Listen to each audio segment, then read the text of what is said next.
Olá, muito boa tarde. Desde 2003 acontece no Alentejo o Festival Terras Sem Sombra, um projeto de valorização do património natural e artístico da região e de divulgação da criação musical, histórica e contemporânea. O Departamento do Património Histórico e Artístico da Diocese de Beja é o dinamizador deste projeto. O seu diretor, José António Falcão, é hoje convidado do programa Eclésia. Muito boa tarde e obrigado por estar neste programa. Pedi-lhe que nos caracterizasse, antes de mais, este projeto já com história e bem consolidado na região do Alentejo, do Festival Terras Sem Sombra. O que é que se pretende, o que é que se pretendeu ao lançá-lo no âmbito da valorização do património? O Festival Terras Sem Sombra assenta num triângulo. Um triângulo entre música, património cultural e património natural, mais concretamente biodiversidade. É um projeto que procura a dinamização do nosso património religioso, as nossas igrejas históricas têm vindo a ser recuperadas, e ao mesmo tempo pretende ser uma alavanca para o desenvolvimento da região. Tornar o Alentejo mais conhecido, não apenas o Alentejo, o próprio país, nesta perspectiva, conseguir captar novos públicos, fazer descentralização cultural e cada vez mais sensibilizar para a conservação dos valores essenciais do nosso planeta, como é o caso dos recursos da biodiversidade que estão hoje ameaçados. É, portanto, um festival que propõe uma interseção, se quisermos, entre duas esferas. As esferas do património religioso e tudo aquilo que está depois a montante dele. Isto numa linha também do que foi pedido pela Aliança das Civilizações, ou seja, que todas as religiões possam fazer algo pela salvaguarda do nosso património natural e cultural. Vejamos de que forma é que cada um desses vetores se vai cumprindo e se vai consolidando, nomeadamente da fruição do património histórico e cultural da região. Colocar este festival num conjunto de igrejas, de que forma é que lhe vai dando vida? Realmente, o festival percorre vários concelhos da nossa região de uma forma itinerante. Normalmente são atividades que têm uma cadência de 15 em 15 dias. Estamos a falar de uma verdadeira temporada musical, já que iniciamos em março e prolongamos normalmente até ao mês de julho, que são, no fundo, o período mais propício para se conhecer o Alentejo. A tal descentralização cultural. Descentralização cultural, sempre com uma programação de qualidade que realmente tem vindo a ser acompanhada e desenvolvida por Paulo Pinamonti, que é o diretor artístico deste festival e que revolucionou um bocadinho a maneira de entender a música sacra entre nós. E, por outro lado, também com uma grande adesão das nossas populações, mas conseguindo trazer cada vez mais visitantes de fora, que, no fundo, aproveitam para estar alguns dias no nosso território e vão dinamizar o tecido socioeconómico e vão, naturalmente, também dar nova vida a estes monumentos, dos quais cuidamos com tanto carinho e com tanta paixão, porque realmente estamos perante um património que esteve muito ameaçado na sua preservação. Os concertos têm, em geral, lugar na noite de sábado e depois aproveita-se o domingo de manhã, eu diria mesmo toda a jornada de domingo, para ir para o terreno e então trabalhar esta dinâmica que tem a ver com ações piloto de salvaguarda da biodiversidade. De que forma é que surgiu a ideia para juntar esses dois âmbitos da valorização da nossa humanidade, afinal de contas? 2011 foi o ano internacional para a salvaguarda da biodiversidade. O Alentejo tem um património deste ponto de vista verdadeiramente notável, um conjunto de tesouros, inclusive de algumas espécies que estão profundamente ameaçadas e sentimos que podíamos dar um contributo importante, digamos, envolvendo aqui transversalmente a sociedade. Desde as escolas, desde a comunidade escolar, uma adesão muito forte a esse nível e depois também trabalhando todos os outros públicos que aqui podem ser úteis. E não podemos esquecer nunca que os artistas que vêm sempre um pouco mais longe e que são profundamente mediáticos e que têm uma grande capacidade pedagógica podem dar um contributo neste sentido. E realmente encontramos uma adesão enorme dos vários artistas, compositores, intérpretes, maestros, enfim, de todos aqueles que de alguma maneira intervêm no festival para estarem mais algum tempo entre nós e colaborarem como voluntários nesta nova dinâmica. Com impacto nos próprios artistas, essa iniciativa? Um grande impacto. Temos encontrado sempre uma grande abertura, uma enorme satisfação e depois isto é também um pretexto para darmos a conhecer o nosso território, para valorizarmos a autoestima das nossas populações e para, no fundo, conseguirmos uma certa internacionalização do património religioso e, muito particularmente, do Alentejo. É que hoje, se quisermos dar um futuro a todo este conjunto de bens materiais e imateriais que estão à nossa guarda, nós temos que aceitar partilhá-los, temos que encontrar meios de fruí-los de maneira coletiva. E isto passa muito realmente por este diálogo, que é também um diálogo entre a arte do passado, a arte do presente, projetando-se no futuro, já que realmente o Festival de Música Sacra Terras Sem Sombra procura valorizar as grandes páginas da tradição musical do passado, mas dá também um espaço aos compositores dos nossos dias e procura, aliás, encontrar aí um dos seus principais veículos, já que nós não podemos apenas, enfim, olhar para as glórias do passado, mas temos também que fazer um investimento muito concreto naquilo que são os valores do presente para que eles possam projetar. Dos vários concertos deste festival, por diferentes ocasiões, podemos ler nesta apresentação que são interpretações originais de muitas das peças que são apresentadas. De que forma é que essa pesquisa foi sendo feita e que critérios de seleção também foram sendo levados por diante para propor peças originais? Trata-se da recuperação de alguns momentos-chave do património musicológico, não apenas português, mas também europeu. Muitas destas peças estavam realmente nos nossos arquivos, particularmente na lindíssima biblioteca do Palácio da Ajuda, o antigo Palácio Real, e foi aí que se fez um trabalho musicológico com o apoio de várias universidades para conseguir realmente devolver ao conhecimento público estas peças. Por exemplo, a Betula Liberata, que tivemos a oportunidade de levar a cena na Basílica Real de Castro Verde, era uma peça que não se executava desde 1793. Tinha-se perdido um bocadinho a noção de onde é que estava o manuscrito e foi possível agora recuperá-lo, publicando também textos que foram pela primeira vez traduzidos para o nosso país e que deram origem a uma pequena coleção editada pelo festival. Porque também aqui se trata de conseguir, através da cultura, eu creio que este é um dos grandes desafios que hoje se colocam numa pastoral, uma nova evangelização dos nossos dias, através da cultura e também através de todas aquelas questões que têm a ver com o desenvolvimento da sociedade, conseguir, no fundo, deixar aqui um testemunho do que o cristianismo, no fundo, fez ao longo de todos estes séculos pela nossa tradição europeia. Com impacto também nas populações locais? Grande. As pessoas aderem entusiasticamente. Este é um festival essencialmente feito pelas famílias, pelas forças vivas locais. Nós temos as igrejas completamente cheias. Há casos em que, inclusivamente, tivemos que fazer transmissão em direto de uma igreja para a outra igreja contígua, mas mesmo assim não foi suficiente. E estamos a falar de grandes monumentos e edifícios que levam mais de 800 ou 900 espectadores e ainda ficam centenas de pessoas cá fora nos adros, porque realmente esse talvez seja neste momento o maior constrangimento com que o festival se debate. E há uma receptividade e uma sintonia das populações locais com estas propostas culturais? Sem dúvida. No Alentejo as pessoas amam profundamente a música e, portanto, revêem-se de maneira muito direta neste festival. Há também um grande envolvimento por parte dos municípios, por parte do turismo, por parte das várias entidades e empresas da nossa região, no sentido de, no fundo, transformar isto naquilo que nós queríamos, que é um dos rostos do Alentejo e também uma porta de abertura para o exterior. Aliás, tem sido simpático reconhecer isso através da presença de muitas centenas de espanhóis e de turistas vindos de outras regiões que se fixam durante alguns dias no Alentejo, precisamente para acompanhar o festival, que já entrou nas rotas culturais europeias. Esta era uma grande preocupação nossa, era realmente conseguir internacionalizar este património e pô-lo em rede. Porque neste momento, enfim, não podemos continuar a olhar apenas para os nossos problemas, temos que conseguir, de alguma maneira, encontrar uma solução para eles também através de mecanismos de desenvolvimento como este.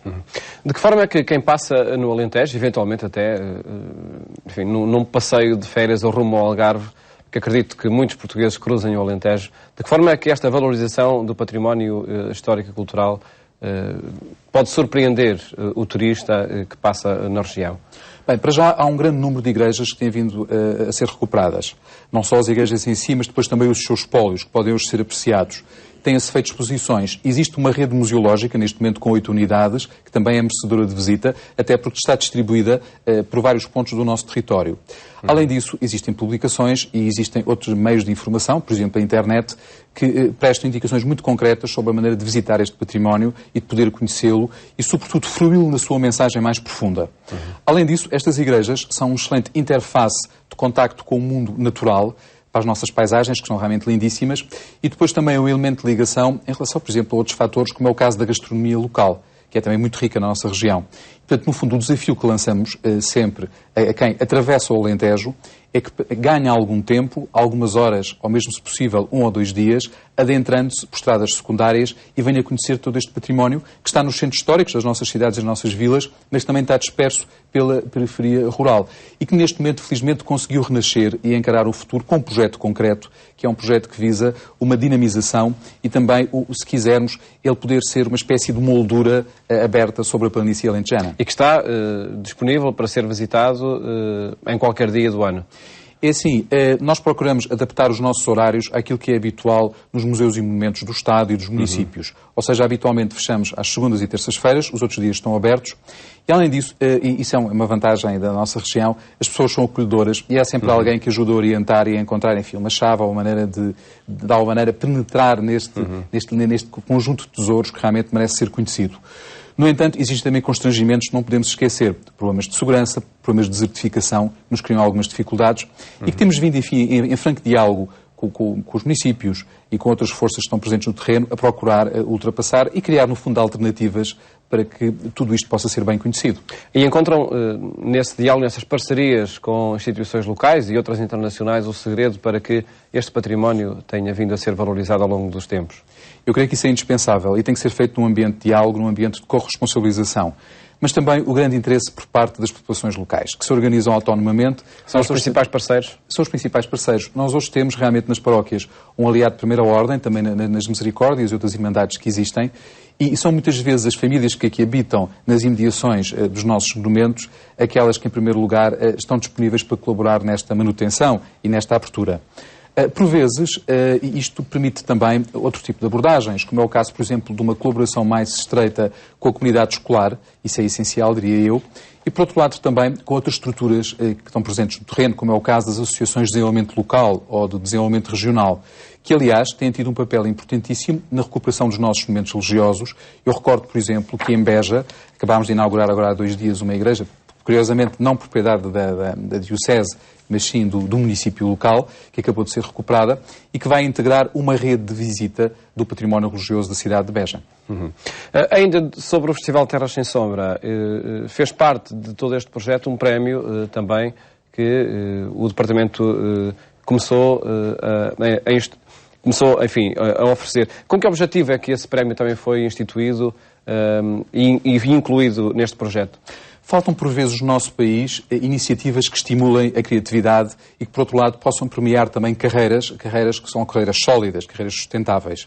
A nossa aposta, portanto, ao criar este prémio, foi essencialmente na área da música, da investigação e salvaguarda do património cultural e ainda da defesa da biodiversidade, dar a conhecer exemplos que possam suscitar outras iniciativas neste âmbito e que, no fundo, há aqui um efeito, se quisermos, também pedagógico de fundo que nós não podemos esquecer.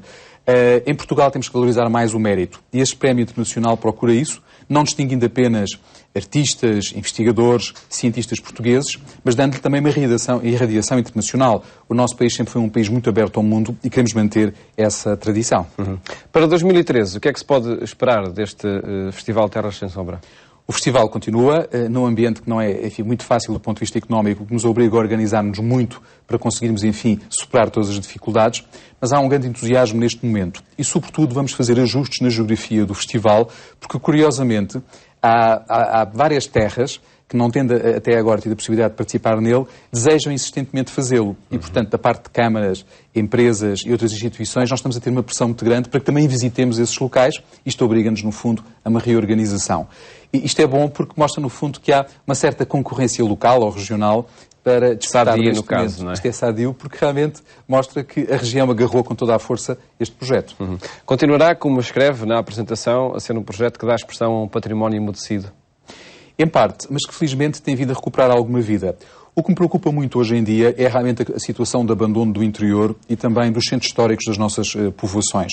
Não apenas no Alentejo, que até tem conseguido reagir e encontrar alguns antídotos para este veneno terrível a que nos estão a condenar, mas eu creio que o Alentejo pode ser aqui um banco de ensaio. O facto de ser uma das regiões melhor preservadas do país, do ponto de vista cultural, mas também ambiental, joga a nosso favor e, portanto, aquilo que fizermos neste território irá depois também ser avaliado naturalmente e pode ser replicado ou não noutras regiões. Tudo isto nos dá um bocadinho a consciência de que vale a pena continuar e, sobretudo, nunca esquecer a mensagem de fundo. E essa mensagem de fundo é, no fundo, transmitir os grandes valores do cristianismo aqui num diálogo perene, diria eu, com as duas outras religiões do livro, o judaísmo e o islão, que tiveram também uma presença enorme no nosso território e cujos patrimónios cuidamos também com grande desvelo. O Departamento da Diocese? Sim, porque realmente as nossas igrejas históricas e outro património à guarda da Diocese conserva também testemunhos dessas duas religiões. E, portanto, nós procuramos, até porque temos um grande orgulho nisso, preservá-lo, animá-lo, dá-lo a conhecer.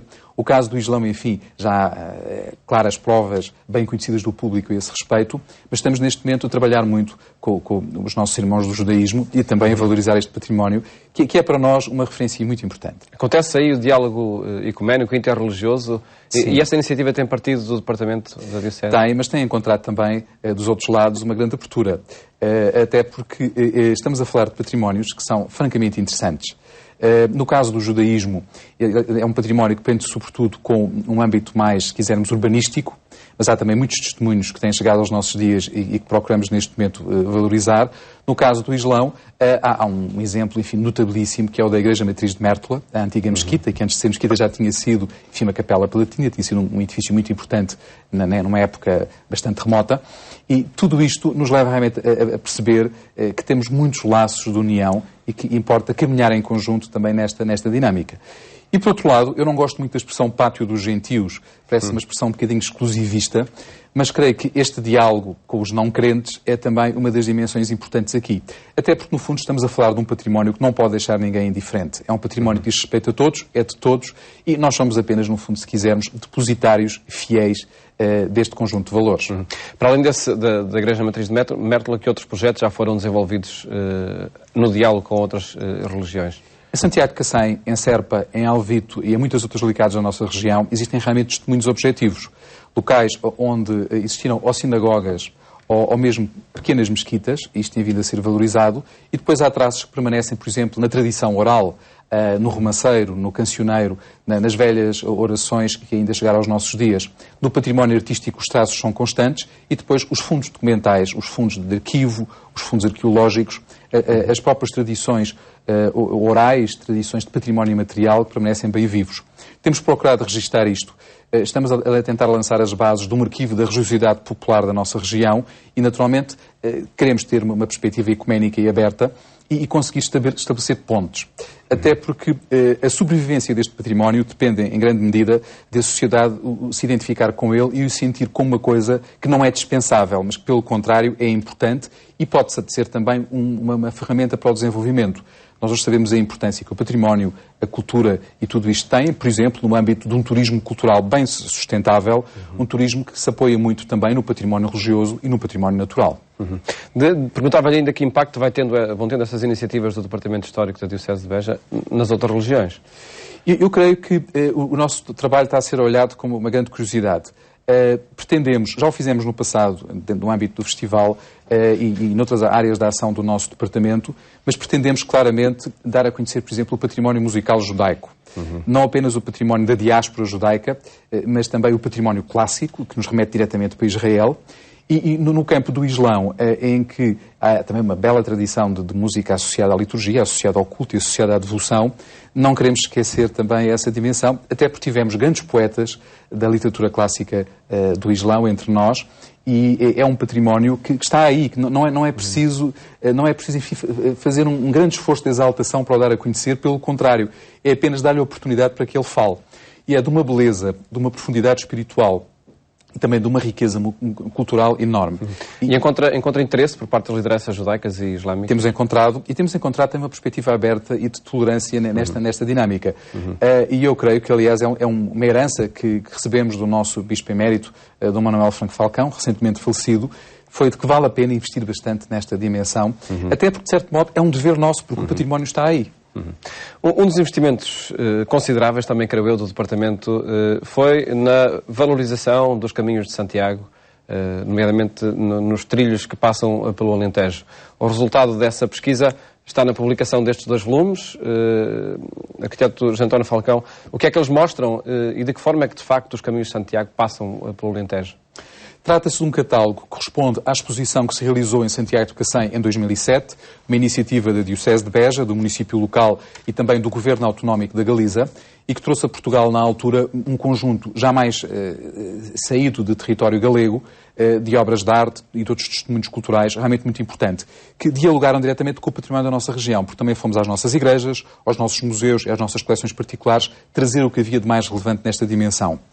O livro, em 2 volumes, faz uma síntese pela pena de 26 investigadores portugueses e espanhóis. Eu diria que a primeira grande síntese da presença do caminho em terras do sul do país, não apenas no Alentejo, mas também lançando ligações muito claras para o Algarve, para o Vale do Tejo e mesmo avançando um pouco na direção das Beiras, porque, enfim, tudo isto foi um conjunto muito dinâmico, sem esquecer, naturalmente, a Andaluzia e a Extremadura espanhola. Mas sempre numa perspectiva de integração europeia.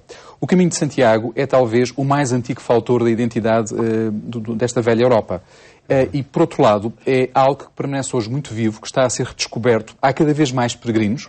Podemos dizer que no último ano santo, Santiago de Compostela foi visitada por mais de 11 milhões de peregrinos que fizeram o ano santo. Estamos, enfim, a dimensão verdadeiramente internacional, peregrinos que vêm cada vez mais do Canadá, dos Estados Unidos, do Brasil, de vários países da América Latina, e até de sítios mais remotos, como a Austrália, o Japão ou a Coreia. E, portanto, tem números também de quantos terão passado pelos caminhos no Alentejo? Do Alentejo. Nós registámos durante o ano de 2011, a última estatística que temos naturalmente e que reporta apenas às nossas igrejas, cerca de 3 mil peregrinos que vieram solicitar a Compostela. Comparado com os milhões que passam pelo norte de Espanha, o número é ainda irrisório, mas é um princípio. E, sobretudo, temos de ter em conta que este caminho é um caminho que foi descoberto há relativamente pouco tempo. Ele sempre existiu, mas esteve esquecido realmente durante séculos. É um tema que tem merecido a sua investigação pessoal também, os caminhos de Santiago no Alentejo? Sim, porque eu sou de Santiago de Cacém e aqui nós somos muito surpreendidos quando acabámos de recuperar a sua lindíssima Igreja Matriz, nos inícios da década de 1990, pelo regresso dos peregrinos. Foram eles, no fundo, que nos abriram as portas. De início até houve alguma hesitação, porque não se percebeu muito bem o que é que estava a acontecer, mas depois, quando contactámos com a Galiza e quando começámos a fazer pesquisa no terreno, percebemos que este caminho sempre tinha existido entre nós, pelo menos desde o século XI que ele está documentado no Alentejo, e enfim, uma das velhas autoestradas que permitiam circular ideias, bens económicos e, sobretudo, ter uma noção da Europa, uma noção de conjunto do nosso continente. Porquê o título No Caminho sobre as Estrelas?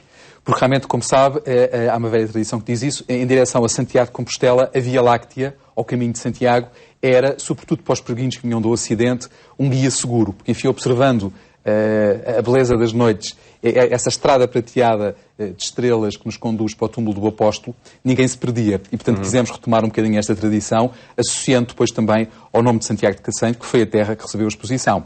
Embora seja uma exposição que remete para todo o Alentejo e muito particularmente para o Alentejo litoral e para o Baixo Alentejo, porque vieram testemunhos de todos os lados, e também terras como Beja, Serpa, Alvito, Castro Verde e tantas outras foram percorridas por segmentos específicos do Caminho de Santiago. Um património cultural agora disponível nestes 2 volumes, que foi apresentado na última quarta-feira. Arquiteto José António Falcão, agradeço ter estado neste programa da Igreja Católica, onde quisemos apresentar a dinamização cultural que acontece em Beja, levada a cabo pelo Departamento de Património Histórico e Artístico da Diocese. Desejo-lhe um bom fim de tarde, boas férias se for o caso. Até amanhã, se Deus quiser.